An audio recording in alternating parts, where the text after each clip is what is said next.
Prácticamente hoy está iniciando lo que se conoce allá afuera como la Semana Santa, y muchas personas se enfervecen con la religiosidad, empiezan a hacer cambios, empiezan a hacer ajustes, empiezan a hacer retiros, ayunos, que van marcando una religiosidad. Hace muchos años, cuando se conquistó esta parte de Mesoamérica, los sacerdotes jesuitas que venían a la punta empezaron a enseñar el evangelio a los indígenas, y se les hizo más fácil poder enseñarles a través de algún tipo de escenografía, algún tipo de acto. Hoy la gente está celebrando, que le llaman el Domingo de Ramos. La iglesia cristiana le llama la entrada triunfal, y le damos un sinnúmero de nombres. El Señor nunca nos dijo que guardáramos la Semana Santa, nunca se nos ordenó. Sin embargo, sí tenemos otro tipo de ordenanzas: hacer un memorial de la cena del Señor hasta que Él venga. Esa es una ordenanza. Tenemos que ir reconociendo lo que se mueve allá afuera, como el Domingo de Ramos, ¿verdad? Recordamos la entrada de Jesús hacia Jerusalén, como un pueblo salió a recibirlo y como al día siguiente ese mismo pueblo lo estaba entregando, para enseñarnos lo variables que somos, cómo podemos cambiar de opinión de acuerdo al que nos esté motivando, cómo, si no estamos bien entendidos, el motivador puede llevarnos en una dirección diferente, ¿verdad? Así que podemos entender el Domingo de Ramos de diferentes formas.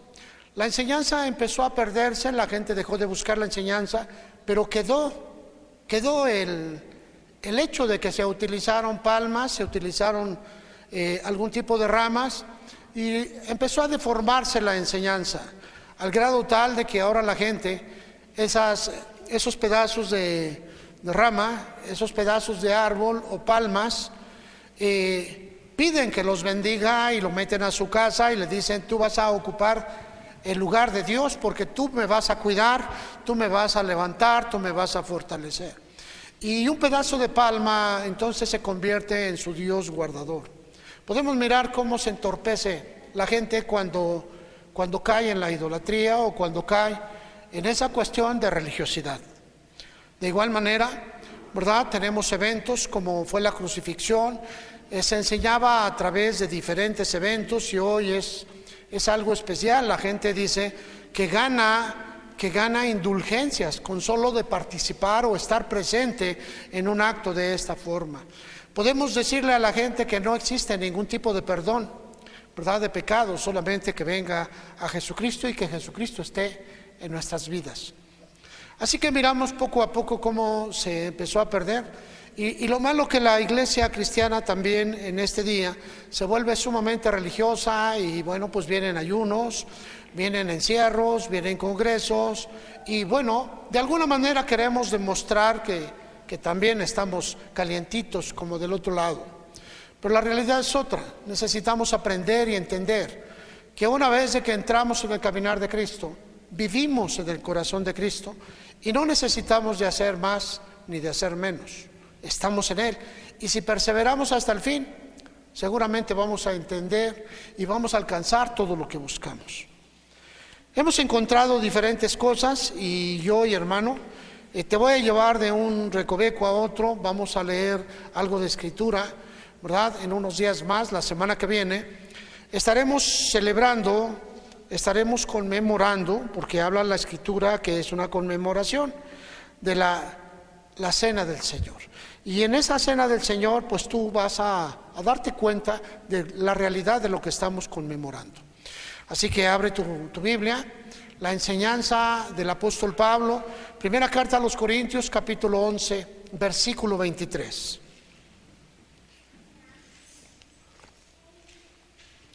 El apóstol Pablo dice: yo recibí del Señor lo que también les he enseñado. La palabra a enseñar es una doctrina, y es una enseñanza básica y necesaria. Tenía que ser llevada al grado de doctrina, es decir, una enseñanza obligatoria en la iglesia. El apóstol Pablo no tuvo un encuentro físico con Jesús. físicamente no lo tuvieron nunca. El apóstol Pablo se manifiesta después de la muerte de Jesús, ya que Pablo era el perseguidor de la iglesia de Jesucristo. Y es ahí donde él tiene un encuentro con Jesús, espiritualmente hablando, y su vida trae un derrotero. Pablo tiene una gran cantidad de revelaciones porque él estudiaba la palabra y la palabra de Dios le fue revelada en qué momento tomaba un sitio, tomaba otro. Así que hay que mirar a Pablo. Pablo, ¿verdad?, es el arquitecto, el que tenía que levantar cosas. Así que hoy, si nosotros necesitamos conocer algo, vamos a preguntarle a Pablo. Si queremos saber cosas más, vamos a ver a Pablo, porque dice que es como un perito arquitecto que puso fundamentos. Así que él es el encargado de poner todas las cosas necesarias, y aquí venimos a verlo. Pablo dice aquí: yo recibí del Señor lo que también les he enseñado, que el Señor Jesús, la noche que fue entregado, tomó pan, y habiendo dado gracias, lo partió y dijo: tomen y coman, esto es mi cuerpo que por ustedes es partido, y hagan esto en memoria de mí. Asimismo, tomó también la copa después de haber cenado, diciendo: esta copa es el nuevo pacto en mi sangre, hagan esto todas las veces que la bebieran en memoria de mí. Así pues, todas las veces que comieran este pan y bebieran esta copa, la muerte del Señor anuncian hasta que Él venga. Anunciar el regreso del Señor. Pero este es un avisar a la iglesia. ¿Cuál fue la razón? Volverles a decir que el Señor Jesucristo murió por ti, por mí. Pero ¿cuál era la razón para mantenerlo cada año vivo? ¿Cuál era la razón de decirte a ti que lo habías recibido en tu vida, en tu corazón, decirte: el Señor Jesucristo murió? Así que tenemos que ir analizando esta cuestión paso a paso, ¿verdad? La Escritura nos va a ir enseñando, la Escritura nos va a ir diciendo, porque hubo algunas cosas que tuvieron que cambiar, tuvieron que ser transformadas para poderlas entender. Cuando el apóstol Pablo está enseñando estas circunstancias, ¿verdad?, nos está diciendo que hay que hacer algo más. En el versículo 27 de este mismo pasaje nos dice: de manera que cualquiera que comiera este pan o bebiera esta copa del Señor indignamente, será culpado del cuerpo y de la sangre del Señor. Por tanto, pruébese cada uno a sí mismo y no coma. ¿O sí? ¿Verdad que dice que coma? Entonces va a haber personas que en su indignidad, ¿qué es lo que hace indigno al hombre? Bueno, algunas personas dijeron que es el pecado, y lo único que hace indigno al hombre es haber rechazado ese sacrificio. Y la razón por la cual nosotros lo recordamos es para mantenerlo vivo en nuestro ser. Sin embargo, de un año a otro, ya que es un memorial anual, ¿verdad?, de un año a otro cometemos torpezas, tenemos errores, cometemos faltas y un sinnúmero de errores que van a culparnos, y necesitamos quitarlos de nuestra vida. Aquí Pablo va a tocar unos puntos más adelante de cómo la iglesia no se tenía un respeto a cada uno de ellos. Los ricos formaban sus grupos, los pobres formaban sus grupos, y unos comían y otros bebían, y había hasta borracheras en las reuniones eclesiales. El apóstol Pablo estaba enseñando, ¿verdad?, que necesitamos entender que somos dignos por la obra que Jesucristo hizo en nosotros. No fueron nuestros hechos, pero nosotros necesitamos permanecer en esa dignidad. Así que tenemos aquí dos casos. Una, Jesucristo le hizo digno y con derecho al cielo, pero su comportamiento y su conducta puede ofenderle al Señor. Dice que a causa de esto hay debilitados, enfermos y muertos.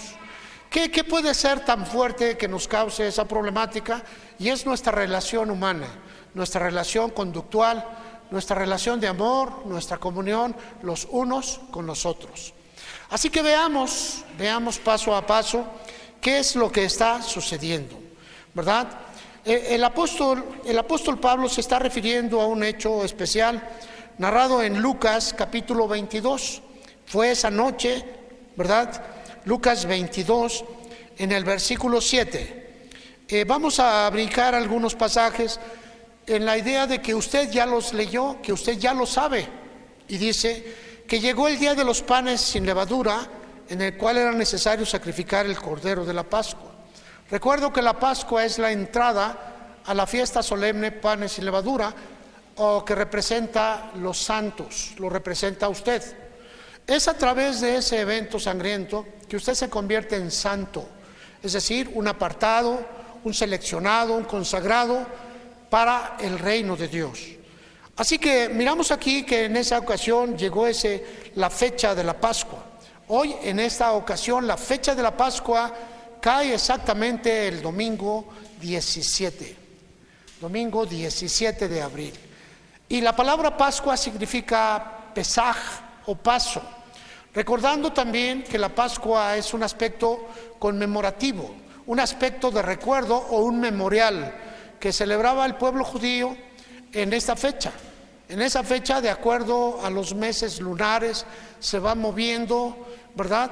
No es conforme al calendario gregoriano, sino al calendario judío, los meses de 28 días y 27. Ahora pues, la Pascua siempre se celebra el mismo día, el 14 del mes de Aviv. Aviv o Nisan, primer mes. Pero como se va moviendo ese mes, hoy corresponde a abril.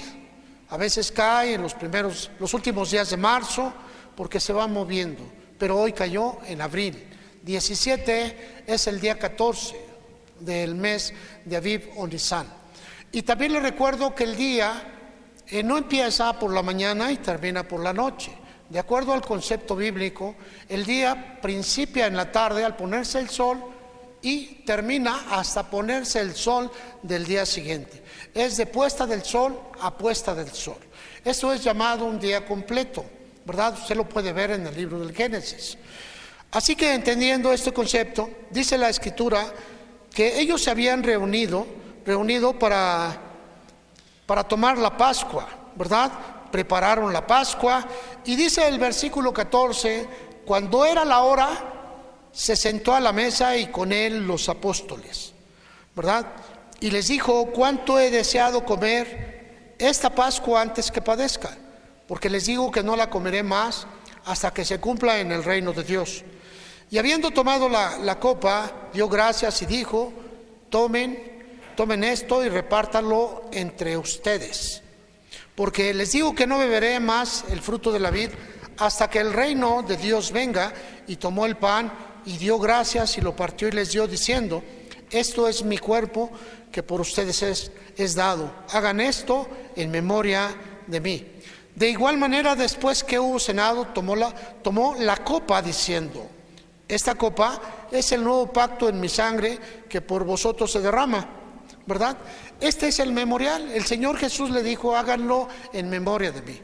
Pero dado de que a veces queremos hacer las cosas conforme va la liturgia de allá afuera, se nos olvida que hay una reglamentación de las cosas sagradas, y la cena del Señor es un aspecto sagrado, ¿verdad? Así que las cosas del Señor llevan un cumplimiento. ¿Qué fecha estaban celebrando cuando se tomó esto? Estaban conmemorando la Pascua, un evento anual. Y en esa Pascua, esa última Pascua, ocurrieron ciertas cosas, ¿verdad? Al terminar la Pascua, ahorita vamos a ver otro pasaje, cuando se termina la Pascua, Jesús se levanta y dice la Escritura que toma el vino. Otro pasaje lo da al revés, primero el pan y después el vino, pero siguen siendo los mismos elementos. Dice la Escritura que Jesús se levantó de esa mesa, tomó el pan, tomó el vino y tomó una copa, y de ella dio a todos. Y les dijo, el pan representa mi cuerpo, y lo partió. ¿Cuántos trozos hizo de ese pan? Bueno, pues no sabemos si hizo 12 trozos de ese pan o sencillamente le fue arrancando un trozo de pan para entregarlo a cada uno. Tomó el vino y les habló que representaba su sangre. Una sangre que iba a ser derramada no para todos, sino solamente para aquellos que iban a aceptarla. Así que, y después de ello tomó la copa, tercer elemento, y les dijo: esto es el nuevo pacto en mi sangre. Así que, hermano, Él establece un nuevo pacto en donde Él va a permanecer en ti, en donde Él va a caminar contigo y tú con Él para siempre. Es un enlace perfecto y permanente que te va a llevar a la vida eterna, ¿verdad? Y mientras tanto, aquí en la iglesia tú vas recibiendo una preparación para cómo vas a conducirte cuando llegue ese tiempo. Así que miramos aquí esos tres elementos, ¿verdad? Y aquí habla por primera vez de que es un nuevo pacto, ¿verdad? En el versículo 20, tomó la copa diciendo: esta copa es el nuevo pacto que por vosotros se establece. El nuevo pacto, entonces, hermano, puede ser un aspecto tan hermoso, tan maravilloso, pero es un pacto interno. Lo tienes que hacer con tu espíritu. Así que tenemos que separar muchas veces lo que se hace con el espíritu y lo que se hace con la carne. Con la carne comemos, con la carne vivimos, pero muchas veces tenemos un concepto espiritual aquí en el corazón, ¿verdad? En el espíritu tienes problemas de soledad, en el espíritu tienes problemas de conducta, en el espíritu tienes problemas de rencor, en el espíritu tienes problemas de violencia. Es decir, se forma tu vida empieza a hacer cambios uno tras otro, ¿verdad? Y esos cambios te van determinando hacia diferentes cosas, ¿verdad? Y dice Jesús: si no cambia tu espíritu, no va a cambiar absolutamente nada, y empieza a trabajar en tu interior. Ese pacto es entonces que tú permites que la palabra de Dios, que es Jesucristo hecho carne, venga a tu vida y habite dentro de ti, con el deseo tuyo de obedecer, de cambiar, de transformar todas las cosas. Así que miramos aquí que establece un nuevo pacto en la sangre de Jesucristo. Pero la sangre es vida. Es decir, que si nosotros vamos a imitar o seguir los pasos de Jesús, estaremos en su sangre. Si nosotros no estamos en el caminar de Jesús, entonces sencillamente entramos a una religión más.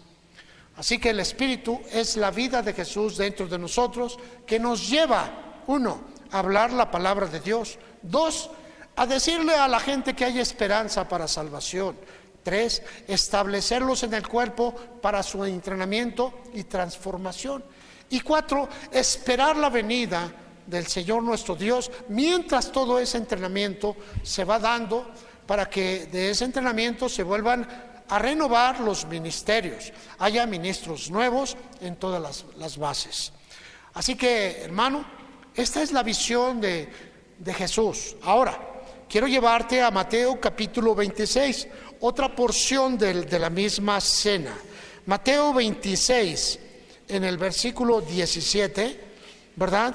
Él hace algo especial aquí, y solamente quiero que tú leas este pasaje que dice: el primer día de la fiesta de los panes sin levadura, vinieron los discípulos a Jesús diciéndole: ¿dónde quieres que preparemos para que comas la Pascua? Era el día de la Pascua. Ese día tan especial, y la Escritura, ¿verdad?, nos narran en el versículo 20, cuando llegó la noche. Pero vuelvo a recordarte que noche se llama a la puesta del sol. A la puesta del sol sucedieron todas las cosas. Quiero decirle que Jesús participa de esa cena, y después de ello, ¿verdad?, después de ello sale de este lugar y se va a un monte, y en ese monte es capturado, en ese monte es llevado al pretorio.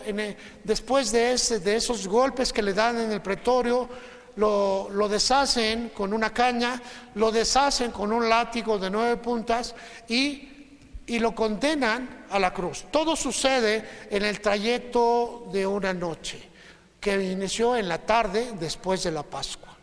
Así que podemos mirar aquí varias cosas.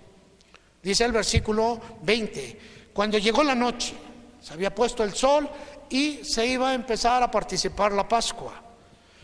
Se sentó a la mesa con los 12 Hago aclaración de que en esta cena, esta última cena, estaba Judas el Iscariote. Sí. ¿Recibió lavado de pies el Iscariote? Sí.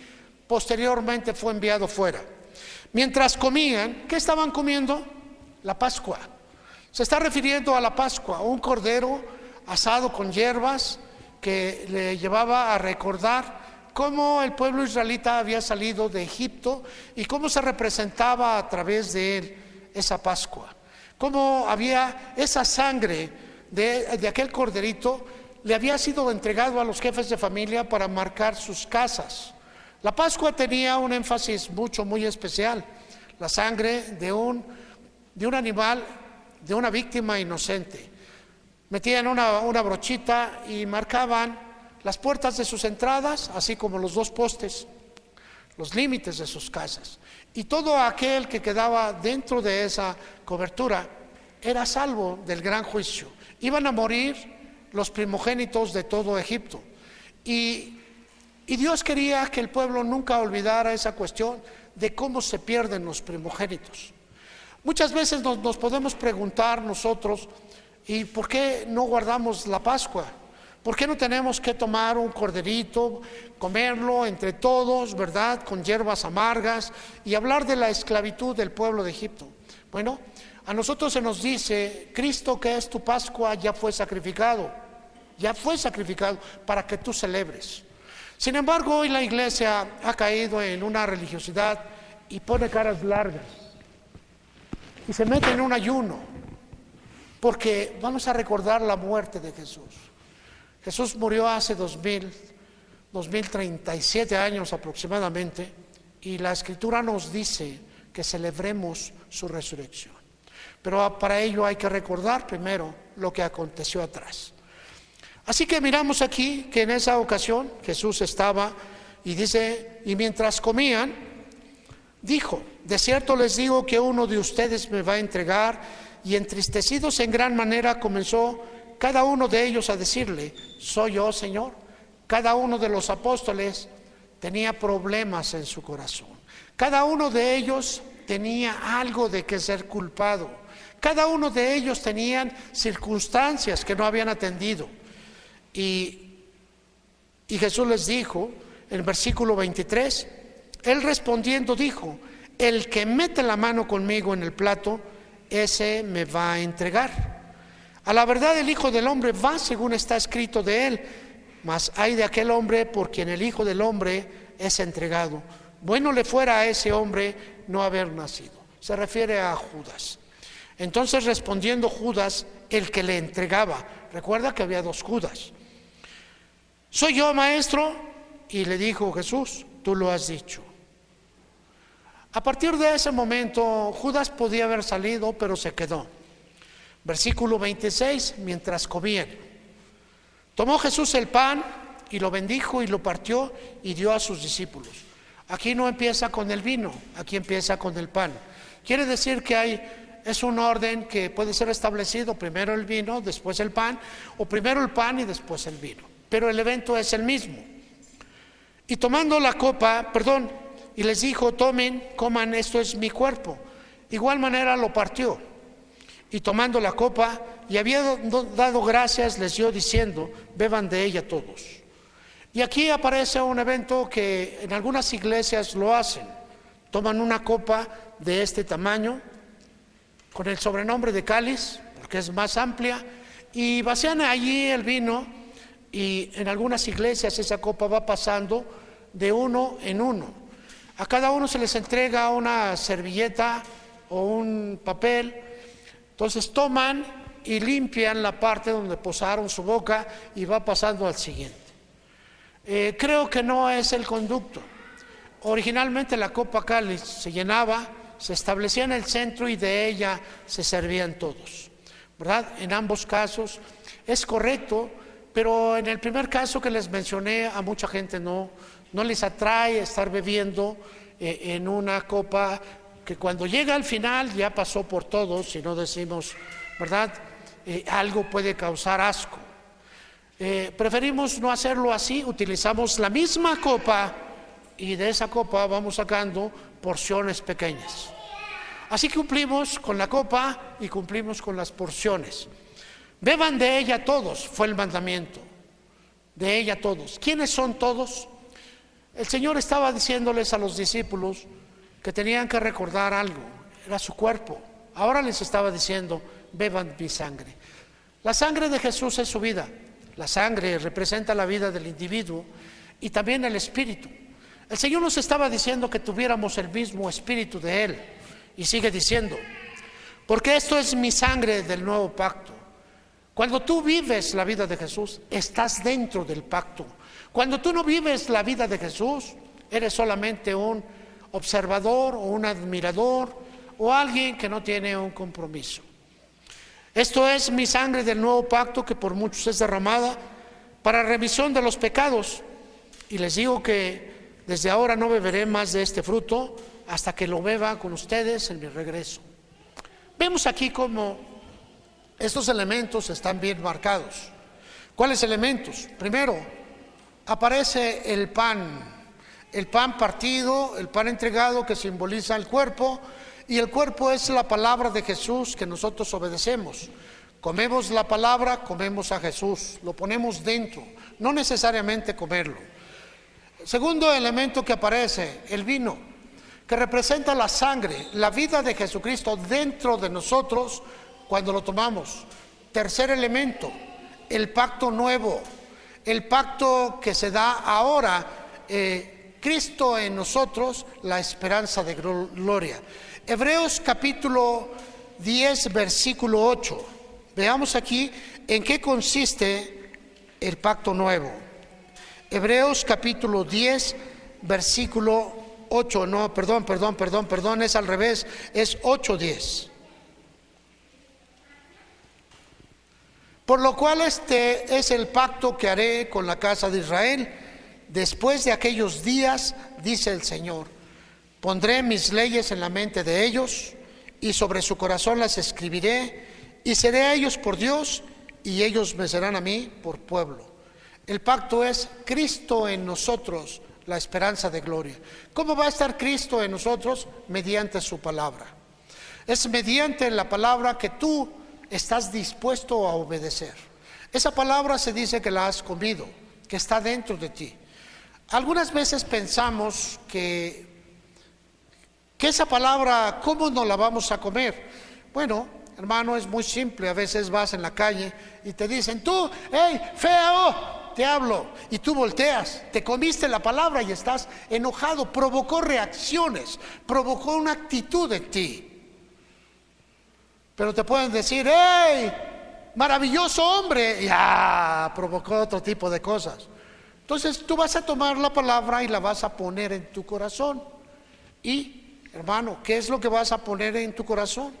Las victorias de Jesucristo, las derrotas o la palabra en pleno.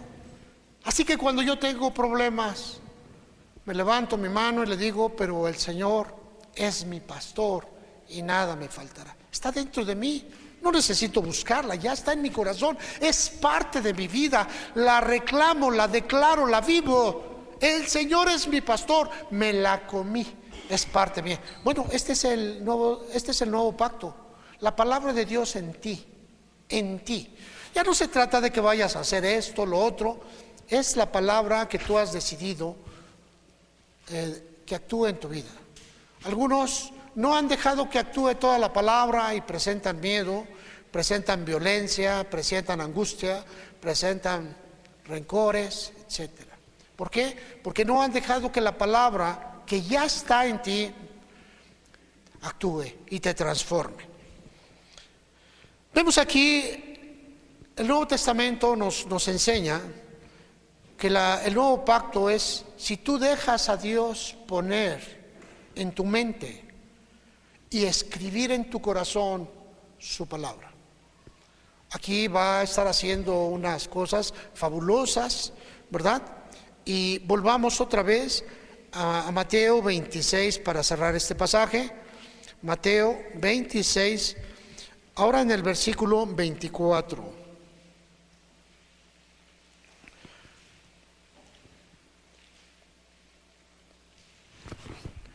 El Hijo del Hombre va, según está escrito de él, y este pasaje lo hemos tomado. En el versículo 26 se establece la Pascua. En el versículo 27 tomó la copa y habiendo dado gracias les dio diciendo: beban de ella todos, porque esto es mi sangre del nuevo pacto. Y aquí aparece una palabra que a muchos no nos agrada. ¿Qué les dio a beber? Fue vino. No fue mosto, no fue jugo de frambuesa, no fue un refresco de nada, fue vino. Al grado tal de que el apóstol Pablo acusaba a las personas que se embriagaban con ello, ¿verdad? Que no se esperaban y que hacían uso indebido de algo tan hermoso. El vino entonces ha de utilizarse.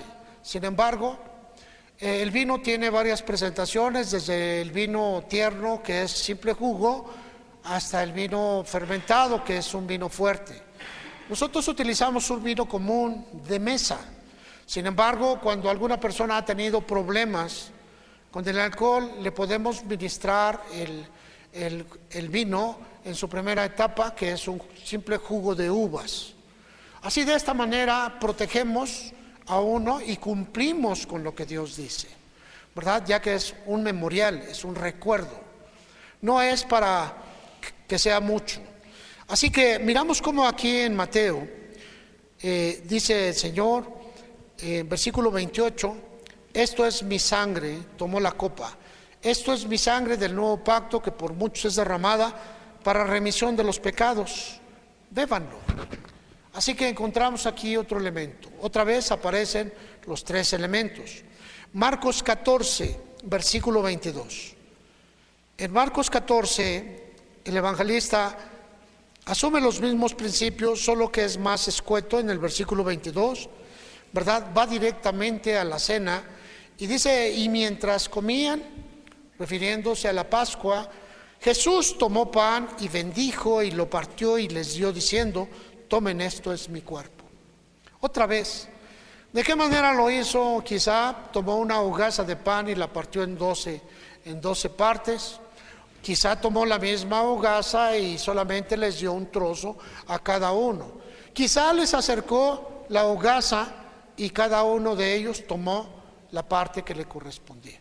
En fin, hermano, hay cosas que podemos omitir, pero están impresas allí, ¿verdad? Y dice la Escritura: y tomando la copa y habiendo dado gracias, les dio y bebieron de ella todos. Y les dijo: esto es mi sangre del nuevo pacto, que por muchos es derramada, por muchos, no para todos. De cierto les digo que no beberé más del fruto de la vid hasta aquel día que lo beba nuevo en el reino de Dios. Así que miramos aquí ese elemento. Pero hay otro elemento más en San Juan capítulo 13, y aquí ese elemento en el versículo 1, dice la Escritura, y quiero que te ubiques en estos dos primeros versículos. En el primer versículo dice: antes de la fiesta de la Pascua, Jesús amó a los suyos. Esto es un pensamiento que me llega, un pensamiento que he tratado de ver, porque hay un espacio de tiempo entre el versículo 1 y el versículo 2, ¿verdad? Dice que amó a los suyos y que estaban en el mundo y los amó hasta el fin. ¿De qué manera lo hizo? No sé, quiero pensar que quizá les dio un fuerte abrazo, quiero pensar que les dio consejos, quiero pensar que les levantó el ánimo, quiero pensar mil cosas, pero dice que los estaba amando. Era algo tan especial. En el versículo 2, aparentemente ya hay un lapso, y en el cual dice: y cuando cenaban, quiere decir que ya hubo un espacio. Y te vuelve a decir aquí en relación a Judas el Iscariote, y en el versículo 4 dice: se levantó de la cena. Ya había partido el pan, ya había tomado la copa, ya se había bebido el vino, y dice que hizo algo inusual.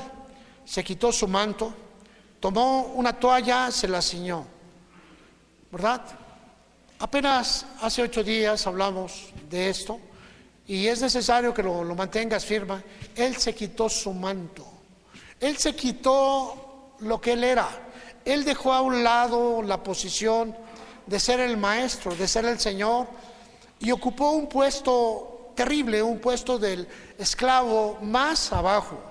Tenía que iba a lavarle los pies a sus discípulos, pies que traían lodo, pies que traían tierra, excremento del campo, heces humanas, heces de animales. Todo el campo era la labor más fea que podía recibir un esclavo, y Jesús no le importó. Se despojó de su manto, su profesión, para que cuando tú estés en la iglesia te despojes también de tu profesión, para que cuando tú llegaste aquí como el ingeniero, como la doctora, como el maestro, como qué sé yo, deja tu manto afuera y bien. Cuando trates con los hermanos, deja tu manto afuera y trata con ellos. Eres un simple cristiano cuando tratas con los hermanos, y así vamos a llevarlo. Dice la escritura aquí, ¿verdad? Tomando una toalla se la ciñó. A la usanza de los esclavos puso una toalla y dejó que colgara, porque con eso iba a secarles los pies.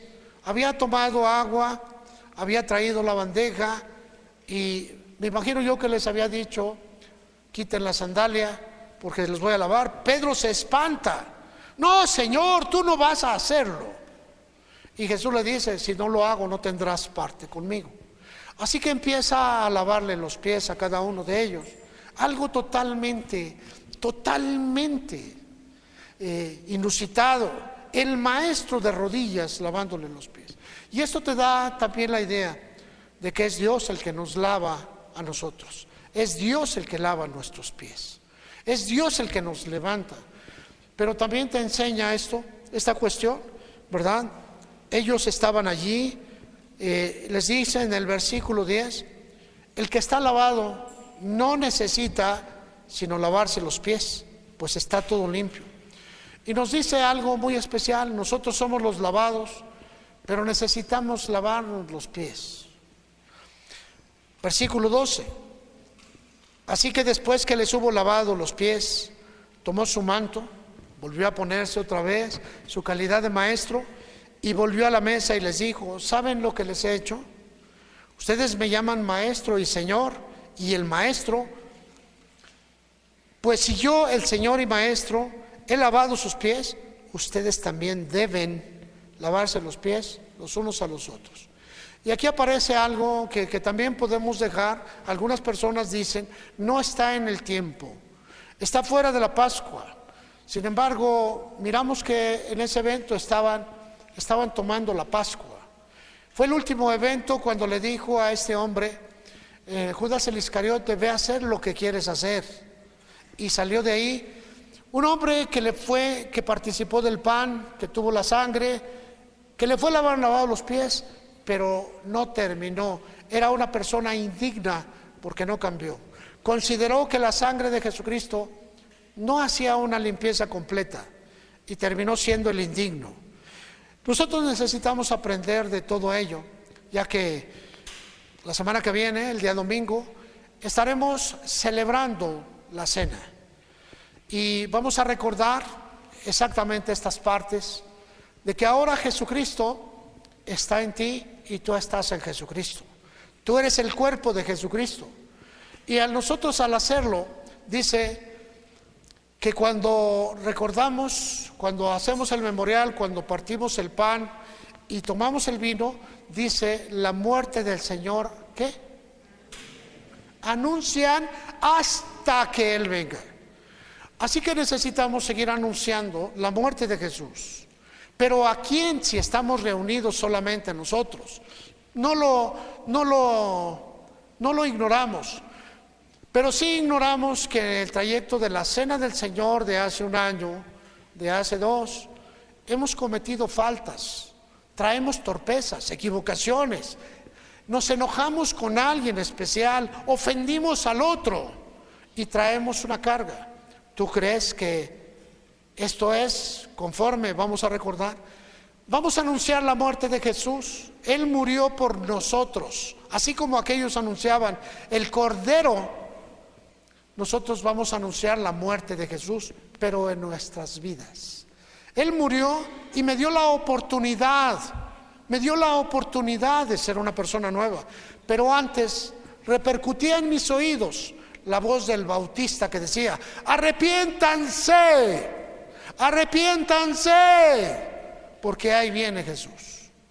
El arrepentimiento, el cambio de mentalidad fue algo tan especial para poder recibir a Jesús. Estar dispuesto a hacer cambios en nuestra mente, en nuestro espíritu, en nuestra vida, a través de la palabra. Dios propone y tú obedeces. Dios te indica y tú caminas. Esto pues es el nuevo pacto, en donde Dios se hace cargo de tu vida.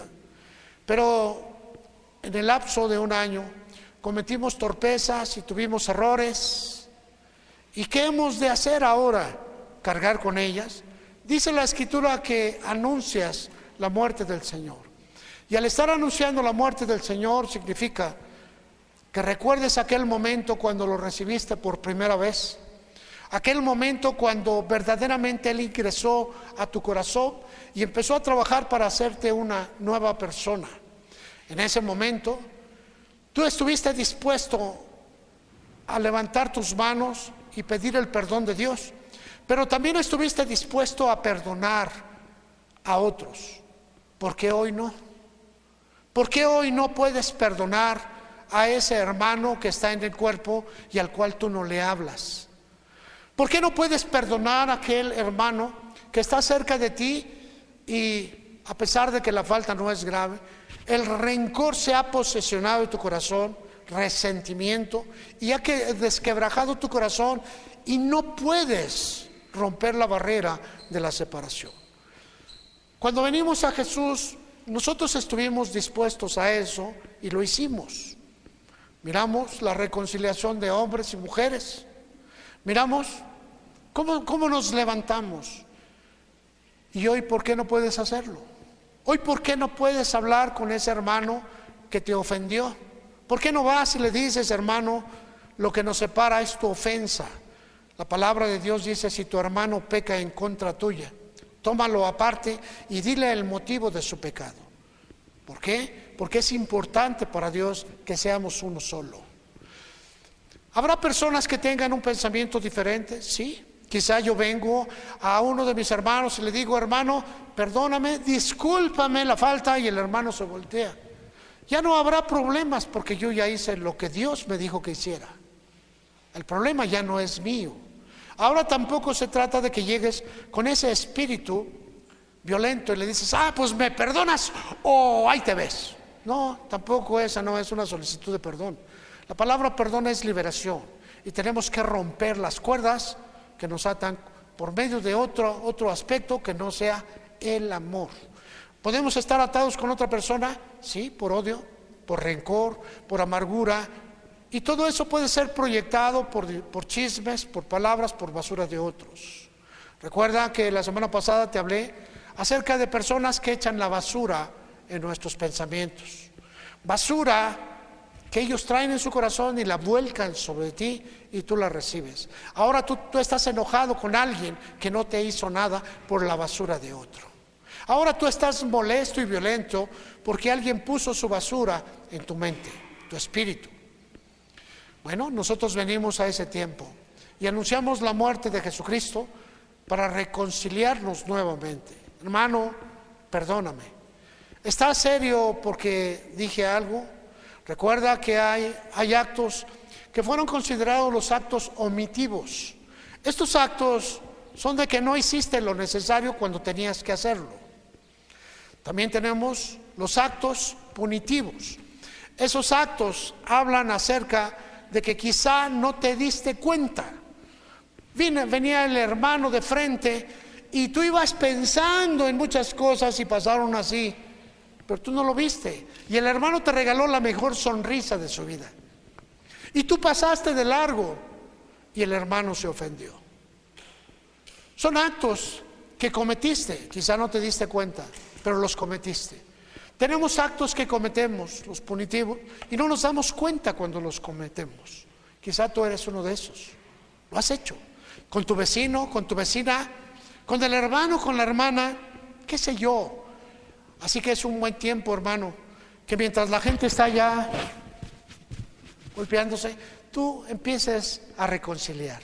Y reconciliar es poner todo como nuevo, poner todo en cero, ni antes ni después, poner todo en cero. Esa es la palabra reconciliación, ¿verdad? Conciliar de nueva cuenta, poner las cosas como fueron en el principio. La Cena del Señor nos va enseñando todo eso en un tiempo en donde la palabra del Señor estaba terrible. Y quiero llevarte a San Juan capítulo 18,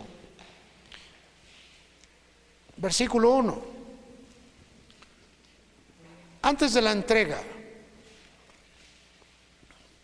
habiendo dicho Jesús estas cosas, salió con sus discípulos al otro lado del torrente de Cedrón, donde había un huerto, en el cual entró con sus discípulos. También Judas, el que le entregaba, conocía aquel lugar, porque muchas veces Jesús se había reunido allí con sus discípulos. Y bueno, ahí viene la entrega de Jesús. Ahí el Iscariote se va y trae a los soldados en la noche.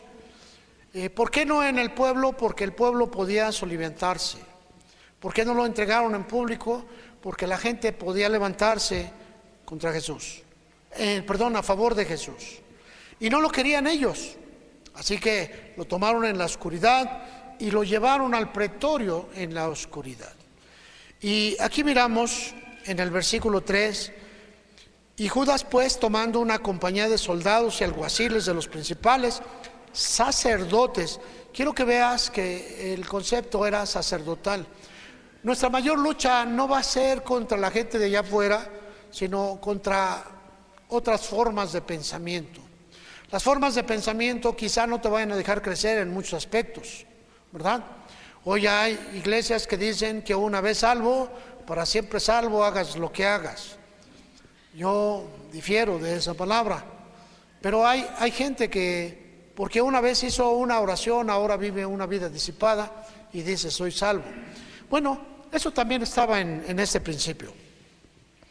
Los alguaciles, los sacerdotes y los fariseos, ¿verdad? Sus soldados fueron y capturaron a Jesús y lo llevaron rumbo a la muerte.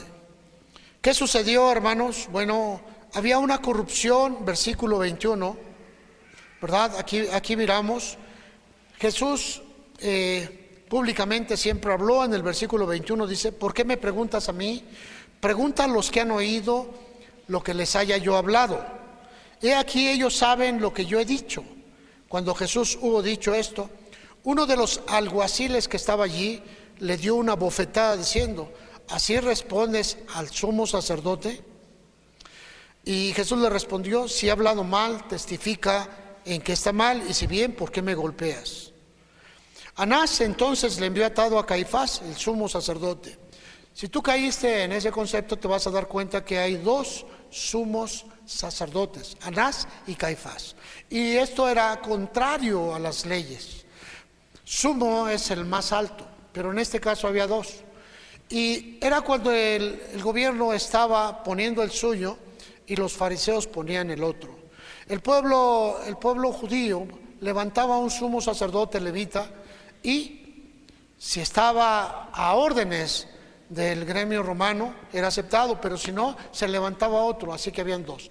En esta ocasión habían dos, uno político y el otro religioso, Anás y Caifás, y da la casualidad que eran familiares. Miramos cómo se había pervertido la palabra de Dios en ese tiempo, como hoy lo está.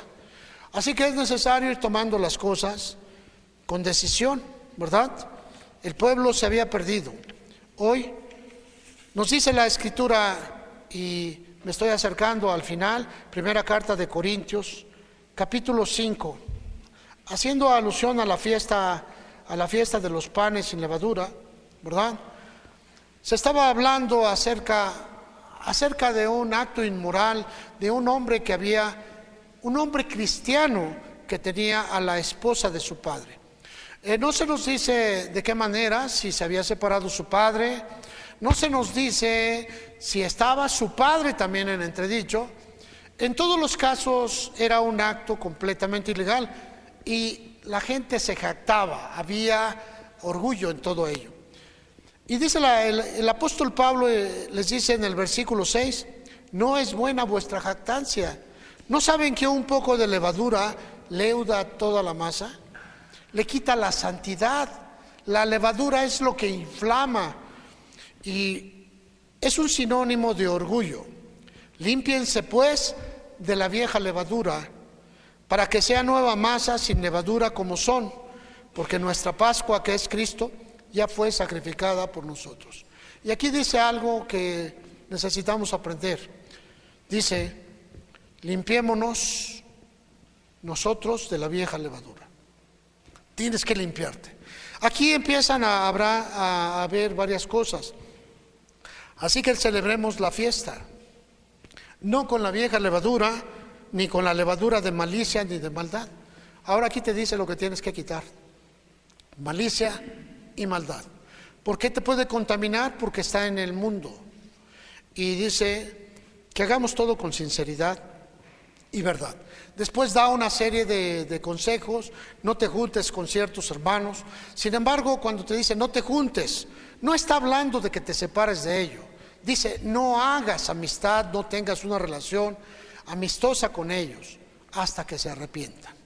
Convócalos, invócalos a que se arrepientan, exhórtalos, pero si no quieren hacerlo y el pecado es directo en contra tuyo, toma testigos y al final dice, tómalo por un mero visitante de la iglesia.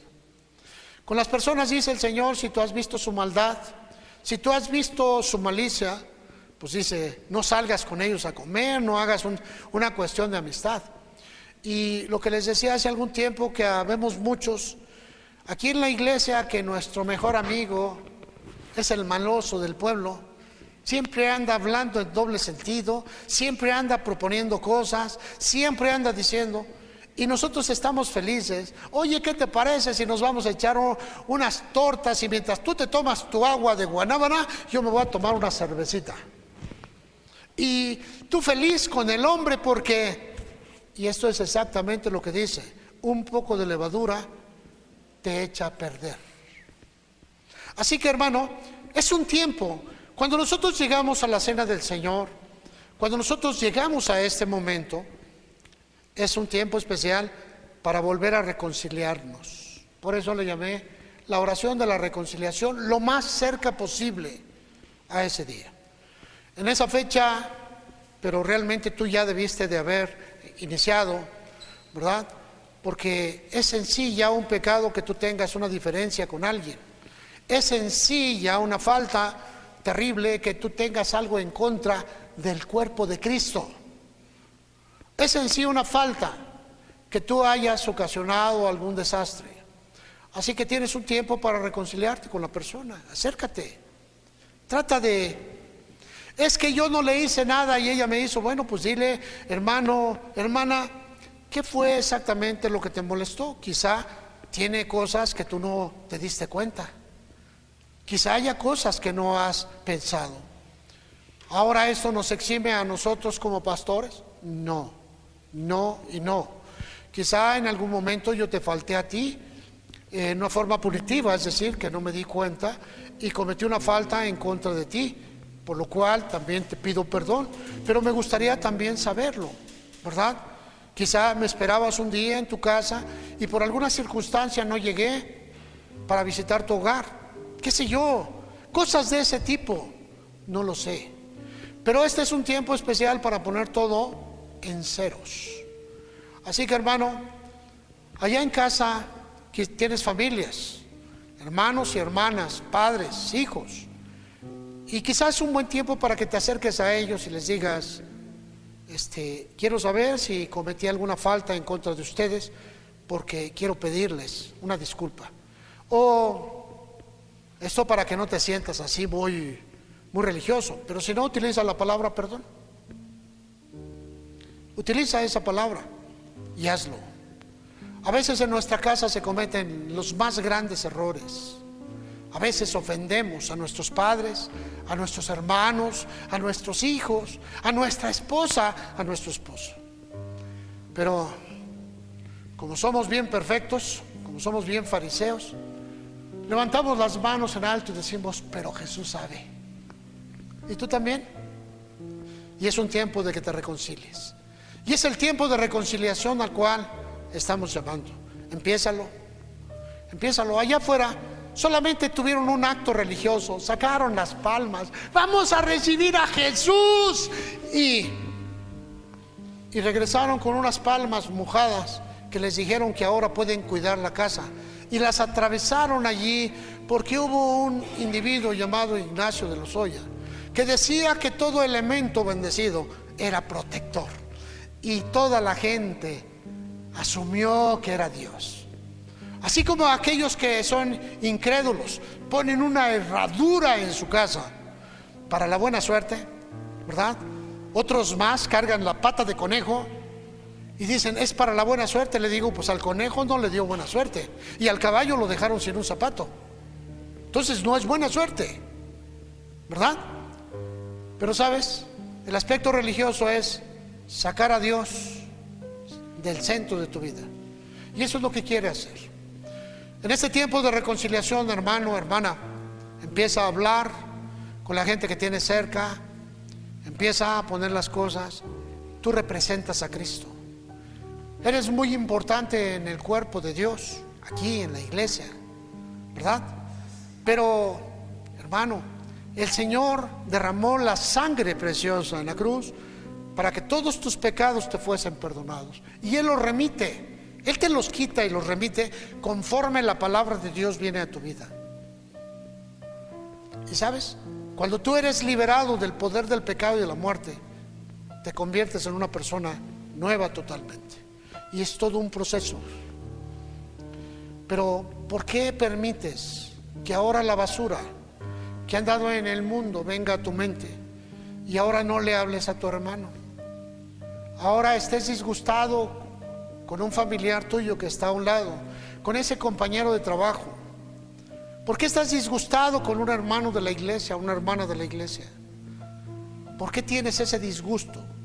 ¿Por motu propio, es decir, por decisión propia, o por que alguien arrojó su basura en tu mente? ¿Qué es lo que vas a hacer? Tiempo de reflexión.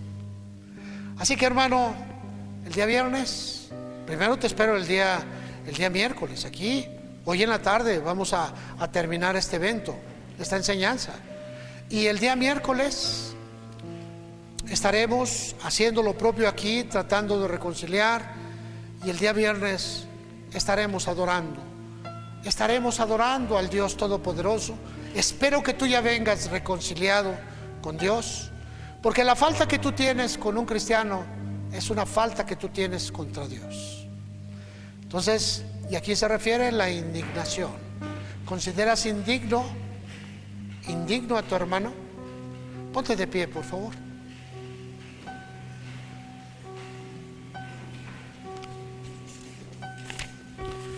Bendito Dios, maravilloso. Respira profundo, levanta tus manos y dile: gracias, Señor. Gracias por la palabra que has traído a mi vida, por la palabra con la cual tú has hablado y enseñado en mi mente, en mi corazón. Gracias porque prodigas tu amor para con nosotros y provocas la reconciliación, Señor. Ese apartamiento momentáneo, ese alejamiento que tuvimos de ti, Señor, ese enfriamiento de nuestro espíritu, hoy, Señor, está siendo quitado. Toda barrera que me separó de ti, Señor, es desarraigada, es puesta en un lado. Tú derramaste tu sangre preciosa para darme la oportunidad de vida, y yo recibí esa sangre, Señor, y nada se interpuso. Ha pasado muchos años y hoy, Señor, cada vez trato de vivir la vida para agradarte a ti. Cada vez trato de sacar las cosas que no son gratas a tus ojos para agradarte a ti. Y entiendo, Señor, que quizá lo he conseguido, pero quizá no, porque tú ves lo profundo del corazón y conoces lo engañoso que es nuestro corazón. Señor, a veces creemos que estamos haciendo las cosas correctas, pero estamos llenos de celos amargos, de contención, de ira, de coraje. Estamos llenos de esos celos amargos que nos separa el uno del otro. Perdónanos, Señor, como iglesia. Perdónanos como individuos, Padre, y ayúdanos a dejar todo eso atrás y levantarnos para seguir este viaje rumbo a la eternidad, asidos de tu mano, en ese nuevo concepto, Señor, en ese nuevo pacto en donde tú has hecho y sigues haciendo todo. Pero mientras tanto, Señor, vas preparando a la iglesia para ese tiempo.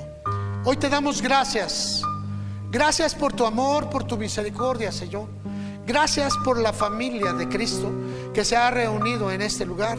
Guárdalos, protégelos, libéralos, Señor, de todo embate o de toda trampa que el enemigo ha puesto en sus mentes, en sus espíritus y aún en sus cuerpos.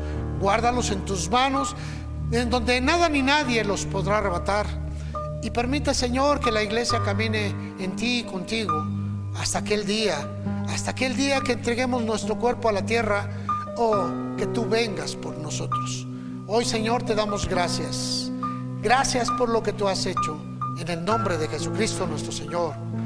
Amén. Respira profundo y dale un aplauso bien fuerte al Señor que vive